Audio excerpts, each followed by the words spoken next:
सुदामा जी को स्वर्ग की प्राप्ति। श्री सुखदेव जी कहते हैं, प्रिय परीक्षित, भगवान श्री कृष्ण सबके मन की बात जानते हैं। वे ब्राह्मणों के परम भक्त, उनके क्लेशों के नाशक तथा संतों के एकमात्र आश्रय हैं। वे पूर्वोक्त प्रकार से उन ब्राह्मण देवता के साथ बहुत देर तक बातचीत करते रहे। अब वे अपने प्यारे सखा उन ब्राह्मण से तनिक मुस्कुराकर विनोद करते हुए बोले। उस समय भगवान श्री कृष्ण उन ब्राह्मण देवता की ओर प्रेम भरी दृष्टि से देख रहे थे। भगवान श्री कृष्ण ने कहा, ब्राह्मण, आप अपने घर से मेरे लिए क्या उपहार लाए हैं? मेरे प्रेमी भक्त जब प्रेम से थोड़ी सी वस्तु भी मुझे अर्पण करते हैं तो वह मेरे लिए बहुत हो जाती है, परंतु मेरे अभक्त यदि बहुत सी सामग्री भी मुझे भेंट करते हैं तो मैं उससे संतुष्ट नहीं होता। जो पुरुष प्रेम भक्ति से फल फूल अथवा पत्ता पानी से भी कोई वस्तु मुझे समर्पित करता है तो मैं उस शुद्ध चित्त भक्त का वह प्रेमोपहार केवल स्वीकार ही नहीं करता बल्कि तुरंत भोग लगा लेता हूँ। परीक्षित, भगवान श्री कृष्ण के ऐसा कहने पर उन ब्राह्मण देवता ने लज्जावश उन लक्ष्मी पति को वे 4 मुट्ठी चिवड़े नहीं दिए। उन्होंने संकोच से अपना मुंह नीचे कर लिया। परीक्षित, भगवान श्री कृष्ण समस्त प्राणियों के हृदय का एक एक संकल्प और उनका अभाव भी जानते हैं। उन्होंने ब्राह्मण के आने का कारण, उनके हृदय की बात जान ली। अब वे विचार करने लगे कि एक तो यह मेरा प्यारा सखा है, दूसरे इसने पहले कभी लक्ष्मी की कामना से मेरा भजन नहीं किया है। इस समय यह अपनी पतिव्रता पत्नी को प्रसन्न करने के लिए उसी के आग्रह से यहाँ आया है। अब मैं इसे ऐसी संपत्ति दूंगा जो देवताओं के लिए भी अत्यंत दुर्लभ है। अब मैं भगवान श्री कृष्ण ने ऐसा विचार करके उनके वस्त्रों में से चिथड़े की एक पोटली में बंधा हुआ चिवड़ा, यह क्या है, ऐसा कहकर स्वयं ही छीन लिया। यह क्या है? और बड़े आदर से कहने लगे, प्यारे मित्र, यह तो तुम मेरे लिए अत्यंत प्रिय भेंट ले आए हो। ये चिवड़े न केवल मुझे बल्कि सारे संसार को तृप्त करने के लिए पर्याप्त हैं।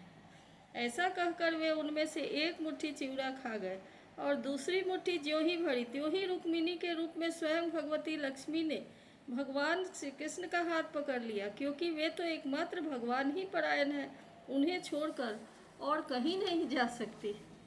रुक्मिणी जी ने कहा, विश्वात्मन, बस बस, मनुष्य को इस लोक में तथा मरने के बाद परलोक में भी समस्त संपत्तियों की समृद्धि प्राप्त करने के लिए यह एक मुट्ठी चिवड़ा ही बहुत है, क्योंकि आपके लिए इतना ही प्रसन्नता का हेतु बन जाता है। परीक्षित, ब्राह्मण देवता उस रात को भगवान श्री कृष्ण के महल में ही रहे। उन्होंने बड़े आराम से वहीं खाया पिया और ऐसा अनुभव किया मानो मैं बैकुंठ में ही पहुंच गया हूँ।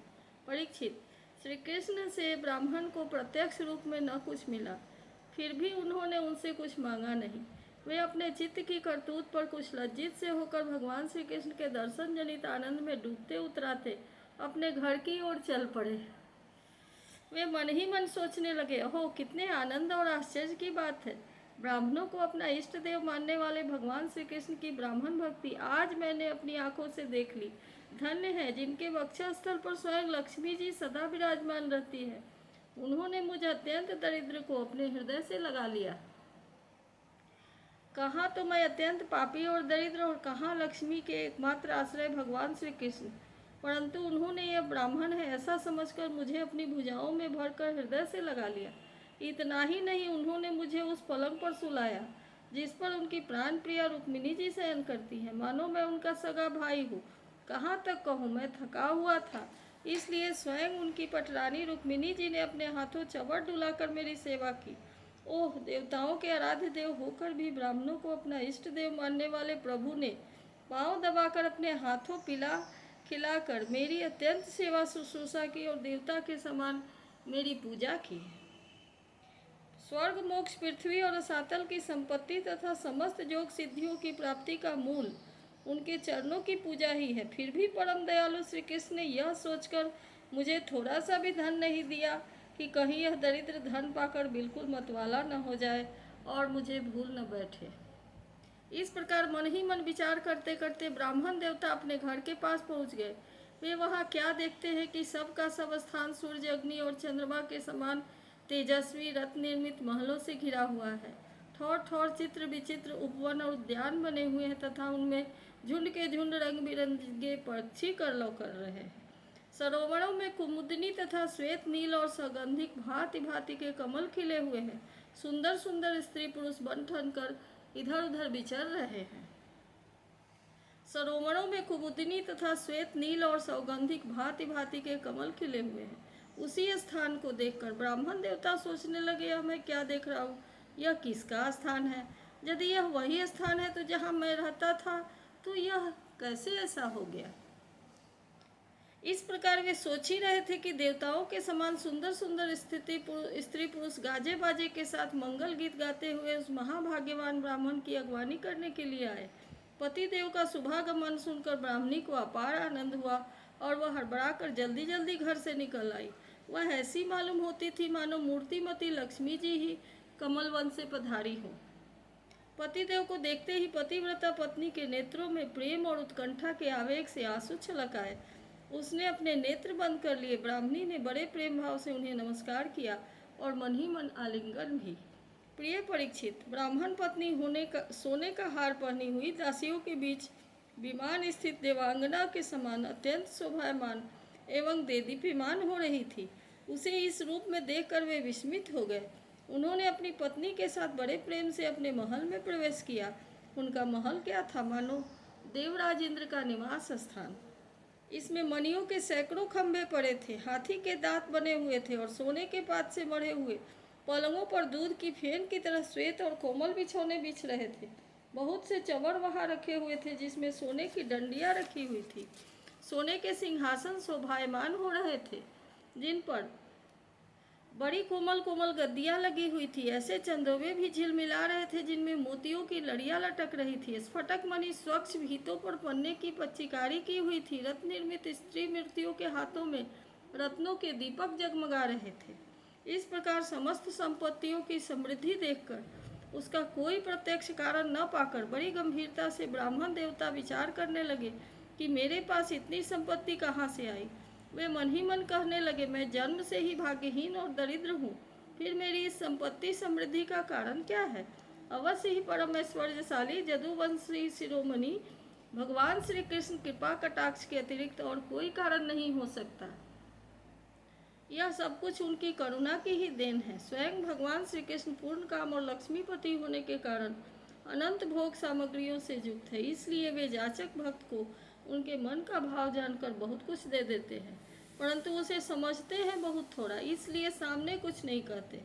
मेरे जदुवंश शिरोमणि सखा श्याम सुंदर सचमुच उस मेघ से भी बढ़कर उदार है, जो समुद्र को भर देने की शक्ति रखने पर भी किसान के सामने 9 बरस कर उसके सो जाने पर रात में बरसता है और बहुत बरसने पर थोड़ा ही समझता है।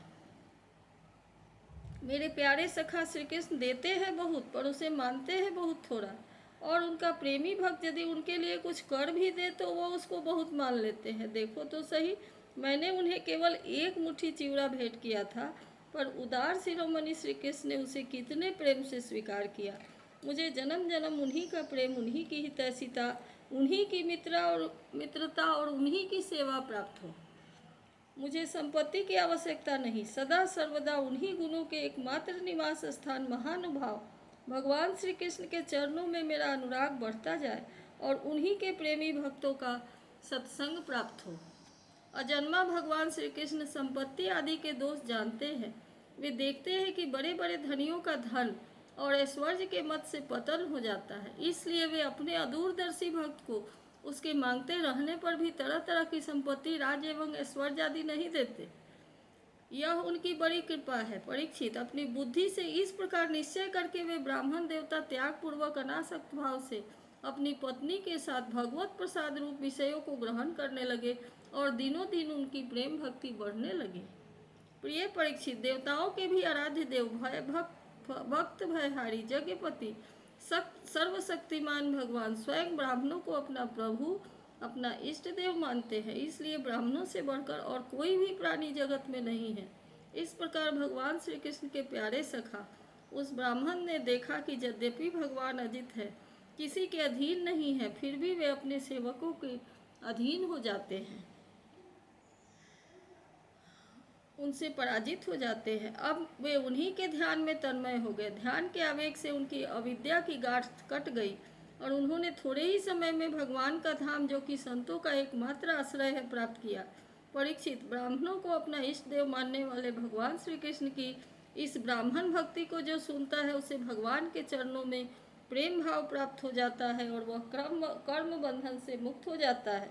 इति श्रीमद्भागवत महापुराणे पारमहंस्यां संहितायां दशमस्कन्धे उत्तरार्धे पृथिकोपाख्यानं नामायकशीतितमोऽध्यायः।